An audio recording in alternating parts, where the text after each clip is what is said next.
주님이 오늘 우리에게 주신 말씀은 사도행전 23장 12절부터 16절 말씀입니다. 날이 새매 유대인들이 당을 지어 맹세하되 바울을 죽이기 전에는 먹지도 아니하고 마시지도 아니하겠다 하고 이같이 동맹한 자가 40여 명이더라.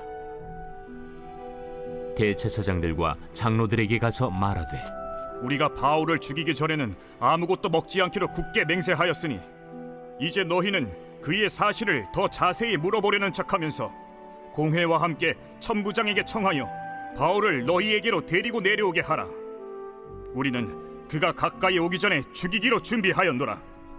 바울의 생질이 그들이 매복하여 있다 함을 듣고 와서 영내에 들어가 바울에게 알린지라. 바울이 병영 안에 갇혀서 하나님의 음성을 들으며 앞으로의 일을 알게 될 때 밖에서는 심각한 일이 벌어지고 있었습니다. 바울을 향해 날카로운 말을 쏟아내었던 사람들은 사람들을 모았습니다. 이렇게 모인 사람들은 한 가지를 결심합니다. 바울을 죽이기 전까지는 먹지도 않고 마시지도 않겠다는 결심입니다. 이렇게 결심하며 악한 마음을 품은 자가 40명이나 되었습니다. 그리고 이 맹세를 대제사장들과 장로들에게 가서 말하며 자신들에게 동참할 것을 요구합니다. 대제사장들과 공회들은 바울을 죽이기로 작정한 40명의 사람들의 말에 따라 음모를 꾸밉니다. 하지만 바울을 보호하기 위한 하나님의 역사가 있었습니다. 어떤 방법인지는 모르지만 바울의 생질, 곧 바울의 누이의 아들이 이 음모를 듣고 알게 되었습니다.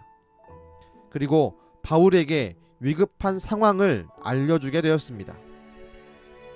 우리가 오늘 말씀에서 가장 충격으로 다가오는 것이 무엇입니까? 바울을 죽이기로 한 40명의 모습들입니다. 하지만 이것보다 더 큰 충격이 있습니다. 당시에 대제사장들과 공회가 그 일에 동의했고 그것도 모자라 적극적으로 참여했다는 사실입니다. 어떻게 이럴 수 있습니까? 하나님을 믿는 자들이, 하나님을 섬기는 자들이 사람을 죽이는 일에 모의하고 그 일에 참여하고 있습니다. 바로 타락한 신앙인들의 모습을 전적으로 보여주는 것입니다. 우린 이들의 모습을 보면서 과연 내 모습은 어떠한지 살펴보아야 합니다. 우린 과연 악한 일을, 하나님이 싫어하시는 일을 멀리하며 거절하는 삶을 살고 있습니까? 아니면 오늘 말씀에 있는 대제사장들과 공회원들처럼 악한 일에 대한 분별도 없이 하나님이 싫어하시는 일에 참여하고 있지는 않습니까?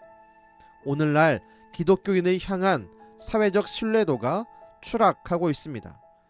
그 이유는 교회에서 벌어진 몇몇 사건들이 사회적으로 보도가 되었고 사회가, 사람들이 실망했기 때문입니다. 그 모습이 마치 오늘 말씀에 있는 대제사장들과 공회원들의 모습과도 같습니다. 우린 이 말씀을 마음에 새기며 우리 하나님 앞에 진실되게 고백하며 다짐해야 합니다. 주님, 나에게 악한 일을 분별하는 지혜로움을 허락해 주옵소서. 주님, 나에게 하나님이 싫어하시는 일을 거절하고 참여하지 않는 강력하고 거룩한 의지를 허락해 주옵소서.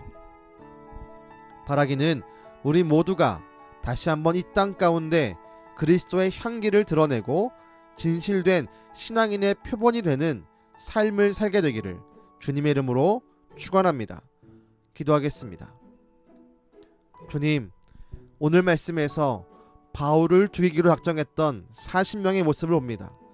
또한 그들의 요구대로 음모를 꾸몄던 대제사장들과 공회원들을 봅니다. 주여, 혹시 우리의 모습이 이렇지 않았는지 주 앞에 돌이키며 다시 한번 회개합니다. 주님, 우리 마음 가운데 거룩한 마음, 거룩한 의지를 허락해 주옵소서. 악한 일을 분별하는 지혜로움을 허락하여 주옵소서.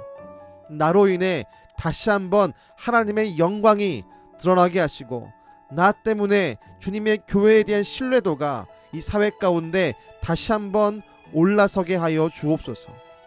하나님, 나를 통해 놀라운 그 일을, 회복의 그 일을 행할 줄로 믿사오며 예수님의 이름으로 기도드렸습니다. 아멘.